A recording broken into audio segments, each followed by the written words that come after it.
পচা, তার পরেরটার নাম মুত এবং ছোটটার নাম পাংচার।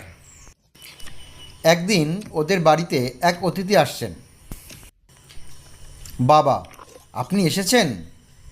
বসেন বসেন, ভাঙা চেয়ারটা নিয়ে আয়। অতিথি: না না, আমি বসবো না। বাবা: আরে বসুন না, কয়টা ভাত তো খেয়ে যাবেন। বাসি ভাত নিয়ে আয়।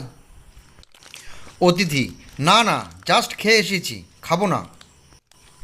বাবা: কিছুই খাবেন না? তা হয় না, পচা দই নিয়ে আয়। অতিথি: না না, দই খেলে আমার ঠান্ডা লেগে যায়, প্লিজ আমি খাবো না। বাবা: তা কি হয়, কিছু না হোক অন্তত এক গ্লাস জল তো খান। ওরে মুতে জল দে তো। অতিথি: আপনি থামুন মশাই। বাবা: